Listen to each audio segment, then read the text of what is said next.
Welcome to Deep Thought. A few are rebels. Now, I spoke about the herd. I spoke about the shepherds. But then there's a third group. I'll label these groups the rebels. Who are the rebels? The rebels are usually this.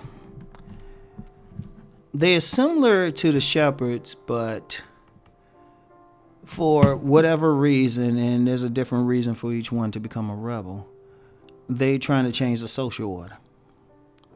Now, for whatever reason, they woke up. These are the red. This is the red pill that they spoke about in the movie The Matrix.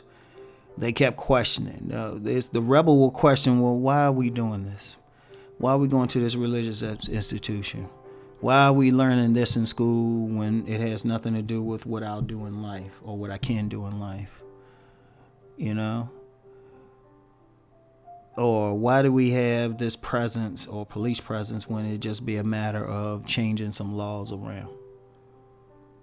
The rebels want to change things. They see this is jacked up. The herd might be content just to eat, sleep, and fornicate, but the rebels are not. Now, what happens is, a lot of times, the rebels are the type who have the talent to become a shepherd. They have the talent to become the shepherd. Like, they have the talent to become a religious leader. They have the talent to become a politician. They have the talent to make the money to control the politicians and the police force and sometimes the ministers. They have the talent to move people, and they have a vision. They have a vision where they free themselves. They take the red pill. And I don't mean just that relationship red pill, but they see everything. They see, wait a minute, y'all just eaters. Y'all just filling the bellies of the elite shepherds. That's really what they're doing. That's all they're really doing. They just feeding the bellies because, the shepherds got to eat. So it's like, they see the religious leaders who are shepherds, or they got the access to women or mates and money. You got the politicians, they moving the people along, but they got their power. The big business people, they got the herd buying all their products and keeping them empowered.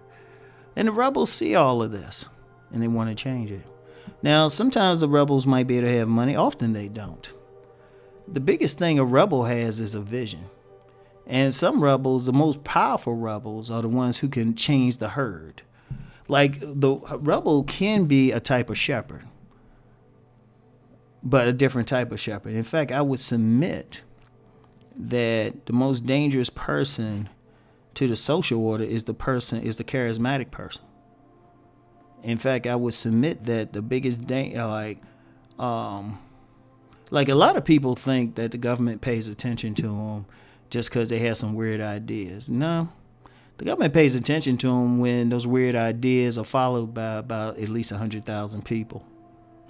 Then they start paying attention.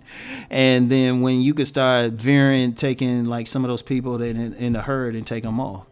Go back to that when I was talking about the 100 cows. And I said, a subculture of them could be 20 cows that just eat in a slightly different spot.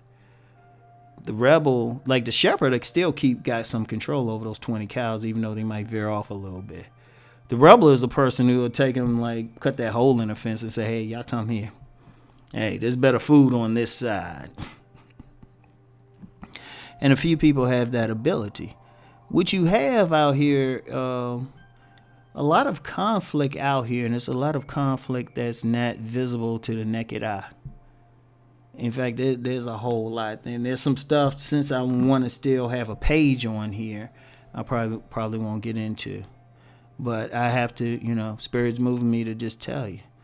It's a lot of stuff, and the war is not The war is not what people think it is. It's not immigration. It's not even racial. The war is the shepherds versus the rebels. The shepherds are trying to keep everything flowing. The rebels are saying, "This some bullshit. I'm trying to free you up. I'm trying to free you up." But even there's a danger, and I'll get into that danger in the last part of it, because that takes us into another conversation. And that's actually a deeper part. But so, you got the rebels, they trying to do it. In fact, sometimes the rebels could have been the shepherds. They were the shepherds, but maybe they woke up. Because sometimes somebody could wake up and just say, "Wait a minute, I've been leading people to slaughter all these years. Let me change something." And, you even have a few rebels who manage to become billionaires, and then they can influence some other people. They can influence the politicians and whoever to go in their direction. So it's an interesting battle. So what you have, and this across the world in ways that people can't obviously perceive, it's a battle. It's like I'm trying to take somebody in this direction. The shepherds are trying to get them back in this other direction. And and then there's a lot of nuances in there, because you guys, all rebels aren't righteous. You got some rebels, they just really just want to become one of the shepherds.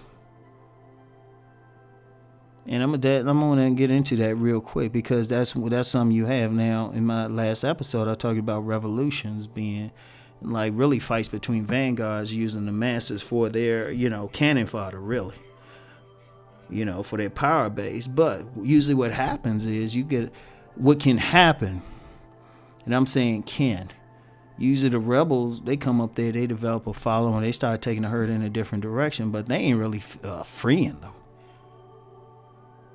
All they're doing is using the herd just to fulfill their own ambition.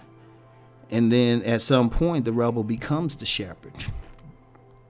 And that's usually what happens. There's actually a normal thing that happens in any political upheaval. People say, like, they want to do something and change everything, but then once they get into power, once the rebels become the shepherds, it's really the same thing. It's just changed who the shepherds were. It's deep. And then you got a few rebels who really do sincere want to just change. But it's tough. One, the herd is used to eating at a certain place. They used to getting fed.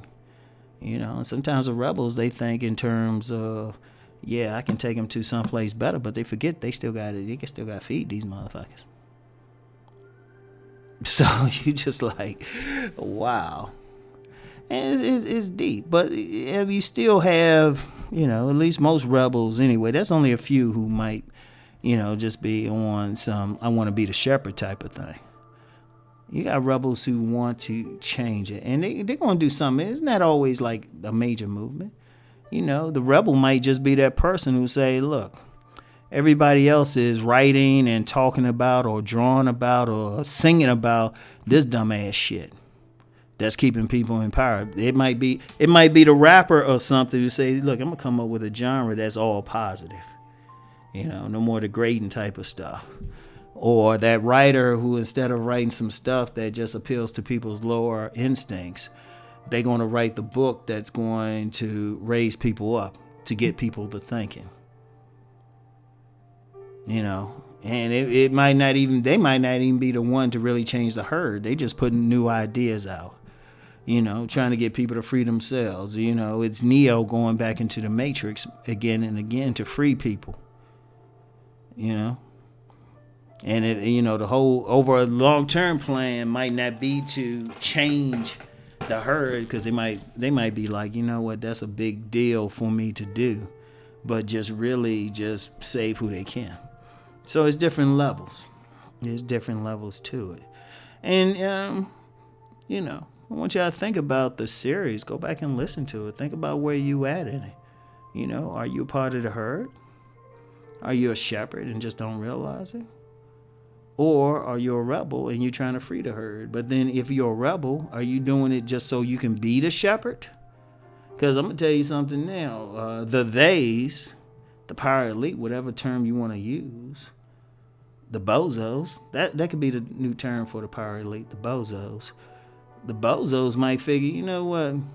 Why don't we just give this person what they want? Because ultimately they're going to lead them back into the herd anyway. But there's a lot. You just think about where you at. Not even where you want to be. First figure out where you at. Then you can figure out where you want to go.